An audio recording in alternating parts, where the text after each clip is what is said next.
Hi guys, Richard the Watchmaker here again in lovely Tenby by the sea here in the evening sun in the United Kingdom in the Principality of Wales. And in this video we're going to be looking at this lovely little watch by Omega. It's a ladies' watch. It was built in the 1960s. It's a very small watch and it came to me. Hi guys, Hello. Good luck with the fishing. Oh, Yeah. And it came to me with a little problem that I had to solve.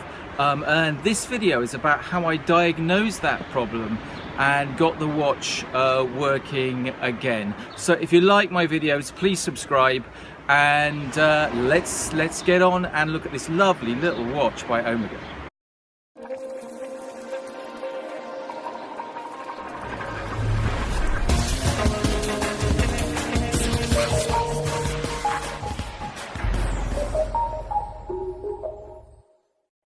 Okay, well, as movements go, this is a pretty small one.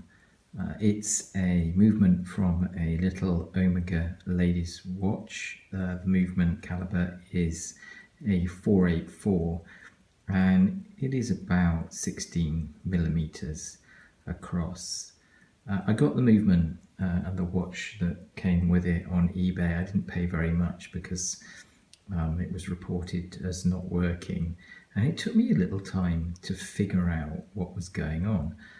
So in this little video I'm just going to describe one thing to watch out for when you're testing a watch, particularly one as small as this, because it's kind of tricky to see as clearly as you can on a big movement with what's going on.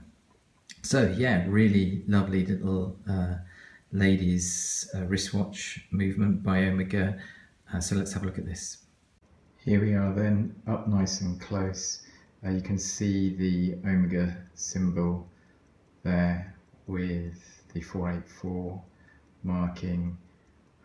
It's a cute little movement, this, just a classic wristwatch design, even pocket watch design. You know, you can see there the crown wheel and the ratchet wheel, and then there are, you know, the jewel center wheel. We've got the other wheels in the train jeweled there, and then coming down to the escape wheel and the balance. So it's a lovely little movement, and the dial that came with it is in good condition as well. So, you know, fix it up and you've got a really nice little watch here.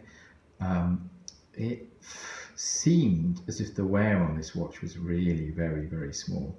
So I wanted to get it going, and on inspection there seemed to be very little wrong with it, but the watch would tick for a little bit and then stop. Now often when you look at a movement, that's because the movement is just, you know, completely full of gunk. And this movement didn't look like that at all. It looked in such good condition. So something was obviously causing that. And in a minute I'm going to explain what that is. So I've put some power on the mainspring, given this little movement a shake, and off she goes, working fine.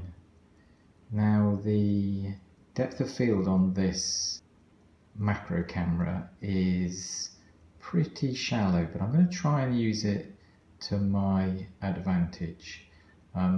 You can see, if I just get it in focus, let's come down here, ooh, about there, you can see the hairspring there pumping away like a little heart. And then and just get it in focus there, you can see the screw which anchors the end of the hairspring. And then if I just come around here and get that in focus, to the left of that you can see the regulator pins and the hairspring just caught there between the regulator pins. Now what had happened on this movement and what was stopping it working was the hairspring had left the horizontal position.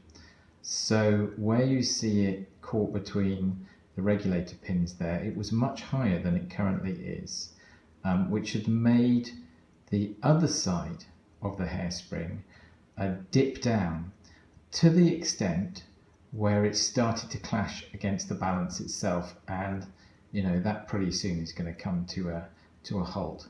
So all I had to do really to get this up and running again was carefully realign that, and as you can see, that's working fine now.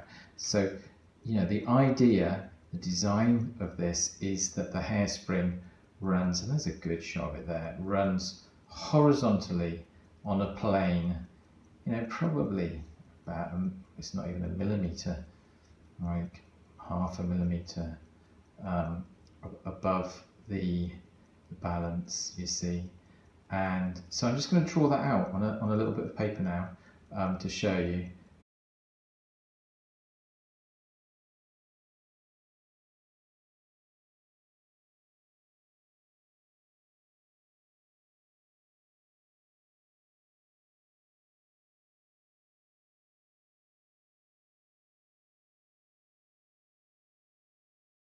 And here we are back at the watch bench with the very lovely ladies watch by Omega. It's the 484 movement, and it came to me, and that's a very small movement, it's only 60 millimeters across, as you can see, and it came to me with a misalignment of the hairspring, and every time the hairspring was expanding, it was hitting the edge of the balance there, and that was stopping the watch.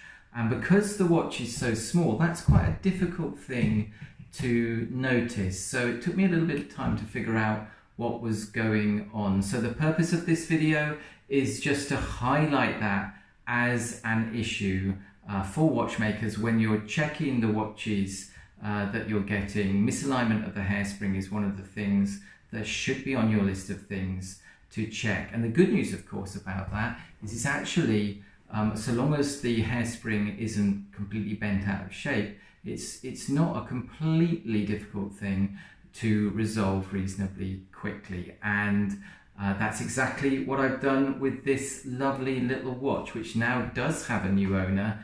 So I'm just going to do a couple of final checks before I send it out. I've noticed that the hands are very slightly out of alignment, so I shall be putting that right before I send the watch out.